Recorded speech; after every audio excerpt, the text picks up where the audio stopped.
राम राम राम राम राम राम राम राम राम नारायण नारायण। पत्ते वृक्ष की शाखा से उत्पन्न होने वाले तथा वृक्ष की रक्षा और वृद्धि करने वाले होते हैं। पत्तों से वृक्ष सुंदर भी दिखता है तथा दृढ़ होता है। पत्तों के हिलने से वृक्ष का मूल, तना और शाखाएं दृढ़ होती हैं। वेद भी इस संसार वृक्ष की मुख्य शाखा रूप ब्रह्मा जी से ही तो प्रकट हुए हैं और वेद विहित कर्मों से ही संसार की वृद्धि और रक्षा होती है। इसलिए वेदों को पत्तों का स्थान दिया है। संसार में सकाम कर्मों से स्वर्ग आदि में देव योनियां प्राप्त होती हैं। यह संसार वृक्ष का बढ़ना है। स्वर्ग आदि में नंदनवन, सुंदर विमान, रमणीय अप्सराएं आदि हैं। यह संसार वृक्ष के सौंदर्य की प्रतीति है। सकाम कर्मों को करते रहने से बारंबार जन्म मरण होता रहता है। यह संसार वृक्ष का दृढ़ होना है। इन पदों से भगवान ये कहना चाहते हैं कि साधक को सकाम भाव वैदिक सकाम कर्मानुष्ठान रूप पत्तों में न फंसकर संसार वृक्ष के मूल परमात्मा का ही आश्रय लेना चाहिए। परमात्मा का आश्रय लेने से वेदों का वास्तविक तत्व भी जानने में आ जाता है। वेदों का वास्तविक तत्व संसार या स्वर्ग नहीं है, प्रत्युत परमात्मा ही है। 15वें अध्याय का 15वां श्लोक, यस्तम वेद स वेदवित्। वो संसार वृक्ष को जो मनुष्य जानता है वो संपूर्ण वेदों के यथार्थ तात्पर्य को जानने वाला है। संसार को क्षण भंगुर जानकर इससे किंचन मात्र भी सुख की आशा न रखना, यही संसार को यथार्थ रूप से जानना है। वास्तव में संसार को क्षण भंगुर जान लेने पर सुख भोग हो ही नहीं सकता। सुख भोग के समय संसार क्षण भंगुर दिखता नहीं है।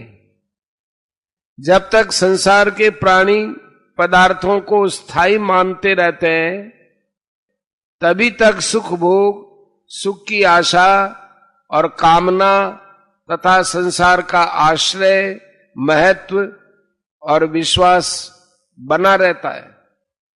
जिस समय यह अनुभव हो जाता है कि अरे संसार तो प्रतिक्षण नष्ट हो रहा है, उसी समय इस संसार से सुख लेने की इच्छा मिट जाती है और साधक उसके वास्तविक स्वरूप को जानकर परमात्मा से अपनी अभिन्नता का अनुभव कर लेता है। परमात्मा से अभिन्नता का अनुभव होने में ही वेदों का वास्तविक तात्पर्य है। जो मनुष्य संसार से विमुख होकर परमात्मा से अपनी अभिन्नता का अनुभव कर लेता है वही वास्तव में वेदवित है। वेदों के अध्ययन मात्र से मनुष्य वेदों का विद्वान तो हो सकता है पर यथार्थ वेद वेदता नहीं। वेदों का अध्ययन न करने पर भी जिस साधक को संसार से संबंध विच्छेद पूर्वक परमात्म तत्व की अनुभूति हो गई है वही वास्तव में वेदों के तात्पर्य को अनुभव में लाने वाला है। अतः वह वेद वेदता है। भगवान ने इसी अध्याय के 15वें श्लोक में अपने को वेदवित कहा है। यहां वे संसार के तत्व को जानने वाले पुरुष को वेदवित कहकर उससे अपनी एकता प्रकट करते हैं। तात्पर्य यह है कि मनुष्य शरीर में मिले विवेक की इतनी महिमा है कि उससे जीव संसार के यथार्थ तत्व को जानकर भगवान के सदृश वेद वेत्ता बन सकता है। परमात्मा का ही अंश होने के कारण जीव का एकमात्र वास्तविक संबंध परमात्मा से है। संसार से तो इसने भूल से अपना संबंध माना है, वास्तव में है नहीं। विवेक के द्वारा इस भूल को मिटाकर एकमात्र अपने अंशी परमात्मा से अपनी स्वतः सिद्ध अभिन्नता का अनुभव करने वाला ही संसार वृक्ष के यथार्थ तत्व को जानने वाला है, और उसी को भगवान ने यहां वेदवित् कहा है। परिशिष्ट भाव।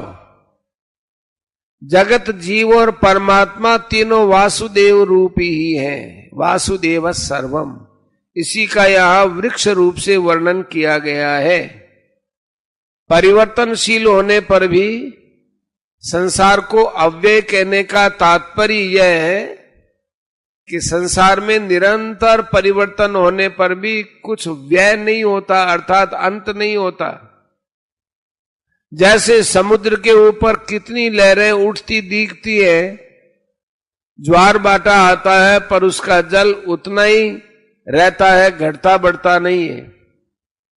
ऐसे ही निरंतर परिवर्तन दिखने पर भी संसार अव्यय ही रहता है, कारण कि परिवर्तन रूप संसार भी परमात्मा की शक्ति अपरा प्रकृति का कार्य होने से परमात्मा का ही स्वरूप है। सदसत चाहम अर्जुन, परिवर्तन रूप अपरा प्रकृति भी परमात्मा का स्वरूप है, और अपरिवर्तन रूप परा प्रकृति भी परमात्मा का स्वरूप है। यह संसार उस परमात्मा की ही लहरें हैं। जैसे ऊपर से लहरें दिखने पर भी समुद्र के भीतर कोई लहर नहीं है, एक शमशांत समुद्र है, ऐसे ही ऊपर से परिवर्तनशील संसार दिखते हुए भी भीतर से शमशांत परमात्मा है। 13वें अध्याय का 27वां श्लोक। तात्पर्य है कि संसार रूप से अव्यय नहीं है, प्रत्युत भगवत रूप से अव्यय है। संसार रूप से भगवान की ही झलक दिखती है। साधक की दृष्टि उस झलक की ओर न होकर भगवान की ओर ही होनी चाहिए। झलक की ओर दृष्टि होना अर्थात उसी को स्वतंत्र सत्ता और महत्ता देकर उसके साथ संबंध जोड़ना ही बंधन है। संसार को अव्यय कहने का एक आशय यह भी है कि जो इस संसार के साथ अपना संबंध जोड़ेगा उसका वह संबंध अर्थात जन्म मरण भी अव्यय हो जाएगा, कभी मिटेगा नहीं, उसका कभी अंत आएगा ही नहीं। लंबे रास्ते का तो अंत आ सकता है, पर गोल रास्ते का अंत कैसे आए? कोल्हू के बैल की तरह जन्मने के बाद मरना और मरने के बाद जन्मना, ये गोल रास्ता है। संसार अव्यय है क्योंकि संसार का बीज भी अव्यय है। बीजम अव्ययम, गीता 9 का 18वां।